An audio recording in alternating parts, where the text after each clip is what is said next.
Hello everyone and welcome to my channel. এখন আমি যে সিনেমাটা নিয়ে কথা বলবো সেটা হচ্ছে 1959 সালের প্রভাত মুখার্জি পরিচালনা যে সিনেমাটা হয়েছিল বিচারক, যেখানে মুখ্য চরিত্রে অভিনয় করেছিলেন উত্তম কুমার, অরুন্ধতী দেবী, দীপ্তি রয়, ছবি বিশ্বাস, পাহাড়ি সান্যাল সহ আরও অনেকে। এই সিনেমাটা মূলত সাইকোলজিক্যাল থ্রিলার ঘরানার মুভি, আমরা এটা বলতে পারি। এই সিনেমাটা কোথা থেকে অ্যাডাপ্ট করা হয়েছে? তারাশঙ্কর বন্দ্যোপাধ্যায়ের লেখা বিচারক এই নভেলটা থেকেই এটা অ্যাডাপ্ট করা হয়েছে। তো এখানে এই সিনেমাটা সম্বন্ধে বলার আগে মানে একটা জিনিস বলে দিই যে 1960 সালে ন্যাশনাল ফিল্ম ফেস্টিভ্যালে এই সিনেমাটা বেস্ট বেঙ্গলি ফিচার ফিল্ম হিসেবে পুরস্কার দেওয়া হয়, এবং উত্তম কুমারের জীবনে বেস্ট পারফরমেন্স অ্যাজ এ জাজ দুর্দান্ত এখানে তিনি অভিনয় করেছেন, এটা মানতেই হবে। আর এই সিনেমাটার ক্ষেত্রে গল্পটা যদি বলি, যে জ্ঞানেন্দ্র একজন লয়ার, তার স্ত্রীর নাম সুমতি, কিন্তু তার জীবনে সুরমা এরকম ক্যারেক্টারের আগমন হয়। এখানে একটা আমরা লাভ ট্রায়াঙ্গেল বলতে পারি, বা এক্সট্রা ম্যারিটাল অ্যাফেয়ার এটাও আমরা বলতে পারি। এই জিনিসটা কিন্তু এই সিনেমাতে দেখানো হয়েছে, কিন্তু পিকুলিয়ারভাবে সিনেমাটা শুরু হয় একজন জাজ তার লাইফের দিক থেকে। সেখানে কোর্টে একটার পর একটা কেস আসছে, ঠিক গল্পের মতো যে কেসগুলো আসছে সেগুলোকে নিয়ে ইটসেলফ একটা সিনেমা হয়ে যেতে পারে। একটা মা তার ছেলের বিরুদ্ধে সাক্ষী দিচ্ছে, সে মা জীবনে হয়তো একা হয়ে যাবে, কিন্তু তবু তার ছেলের বিরুদ্ধে, ছেলে যে অন্যায়টা করেছে সে বিরুদ্ধে তার মা সাক্ষী দিচ্ছে। তো এখানে একটা প্রশ্ন আসতেই পারে যে মা, একজন মা, তার জীবনে কেউ নেই, বিধবা সে, আহ, একমাত্র ছেলে, সেই ছেলের বিরুদ্ধে সে সাক্ষী দিয়ে দিল যখন, তখন তো সে মানুষটা একা হয়ে যাবে না, তার সঙ্গে কে থাকবে? না ধর্ম থাকবে। ধর্ম মানে হচ্ছে হিন্দু, মুসলিম, খ্রিশ্চান এই ধরনের ধর্ম না, ধর্ম মানে হচ্ছে সত্যের ধর্ম, সেটা থাকবে তার সঙ্গে। তো এই রকম ধরনের কেসগুলো যেগুলো এসছে সেগুলো কিন্তু খুব মিনিংফুল। আবার আর একটা কেস আছে যে দুই ভাইয়ের গল্প, সেখানেও মানে উকিল হিসাবে এখানে আমরা ছবি বিশ্বাসকে দেখতে পাই। তো ছবি বিশ্বাস একজন দুর্দান্ত পারফর্মার, জলসাঘরে তার অভিনয় দেখে তো আমি মুগ্ধ হয়ে গেছি। মানে তার অভিনয়ের কোনো ফ্ল বার করার কোনো প্রশ্নই আসে না। তিনি জমিদার কোনোদিন ছিলেন না, কিন্তু এমনভাবে তিনি সত্যজিৎ রায়ের সিনেমাতে তিনি জলসাঘরে তিনি তার পারফরমেন্স দিয়েছেন যে জাস্ট লাইক জমিদার বলতে যেটা বোঝায় সেটাই তাকে দেখে মনে হয়েছে।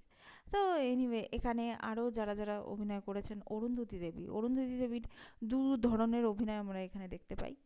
প্রথমে ফ্ল্যাশব্যাকে যখন একজন বিচারকও সেও যখন চিন্তা করছে, পরবর্তীকালে এখানে সরমা আর জ্ঞানেন্দ্র পরবর্তীকালে বিবাহ হয়, মানে জ্ঞানেন্দ্র দুবার মানে বিবাহ করেন।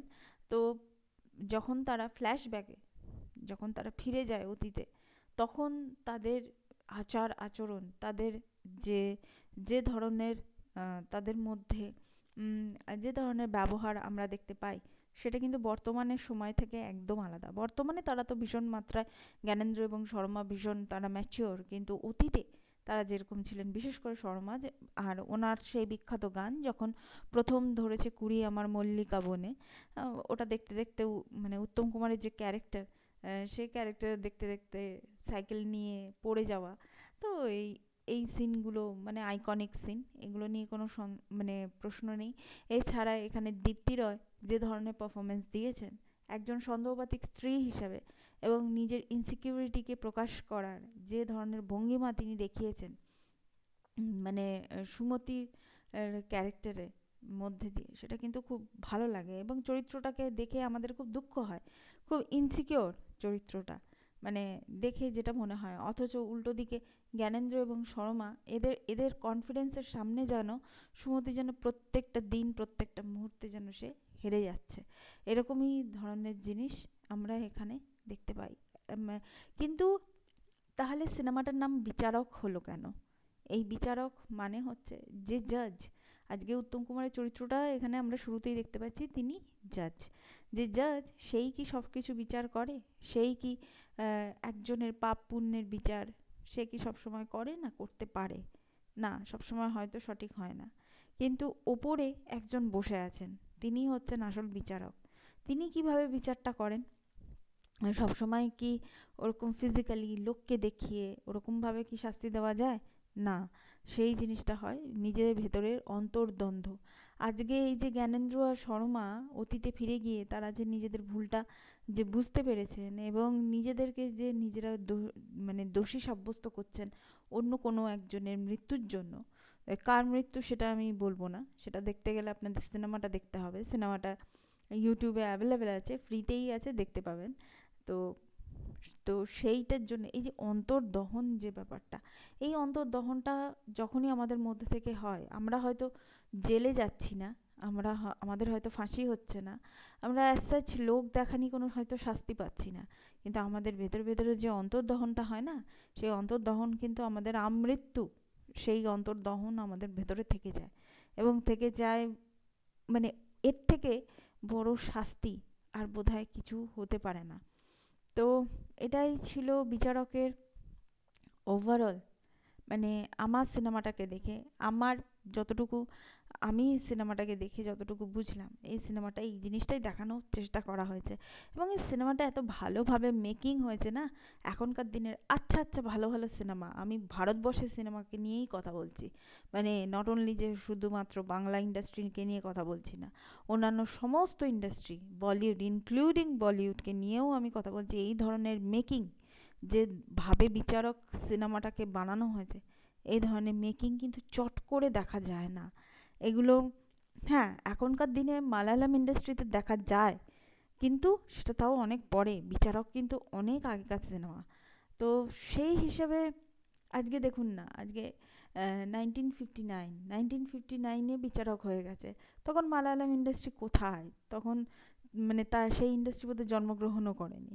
তো সেই হিসাবে বলতে গেলে বিচারক, সত্যি কথা বলতে উত্তম কুমারের জীবনে সত্যজিৎ রায়ের নায়কের পরে মানে আমার দেখা সেরা সিনেমা হচ্ছে বিচারক। আরও ওনার অনেক সিনেমা আছে যেগুলো নিয়ে আমি কথা বলেছি এবং যেগুলোর গল্প লেভেলে কিন্তু আমি ক্রিটিসাইজও করেছি, তার জন্য অনেকে আমাকে আমার রিভিউটাকে খারাপও বলেছেন, কিন্তু মানে বলে কিছু লাভ নেই। মহানায়ক, তিনি মহানায়ক, তার বাংলা ইন্ডাস্ট্রিতে তার কর্তৃত্ব এর কথা অস্বীকার করা যায় না, কিন্তু তা বলে তিনি মানে একদম নিখুঁতভাবে প্রত্যেকটা সিনেমা করেছেন, প্রত্যেকটা সিনেমার গল্প নিখুঁত হয়েছে, না, এটা মানা যায় না, এটা হয় না কখনো, এটা কারোর জীবনেই হয় না।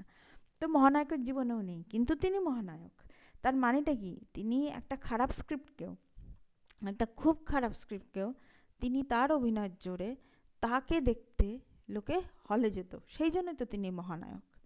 তো এটাই হচ্ছে ব্যাপার, এটা দর্শকদেরকে বুঝতে হবে। গল্প লেভেলে একটা সিনেমা খারাপ মানে কিন্তু এটা নয় আমি মহানায়ককে খারাপ বলছি, মহানায়ককে খারাপ বলার মানে সাহসই নেই আমার।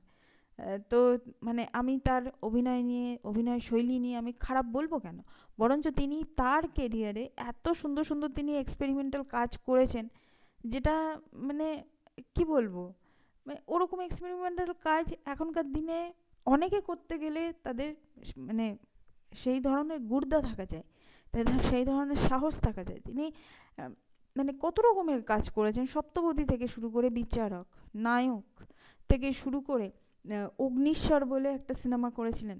অগ্নিশ্বর সিনেমাটার রিভিউ দেওয়ার আমার খুব ইচ্ছা আছে, যদি সময় পাই নিশ্চয়ই দেবো। অগ্নিশ্বর, তারপর আরও কত, সেখানে তিনি একজন বিপ্লবীর চরিত্রে অভিনয় করেছিলেন।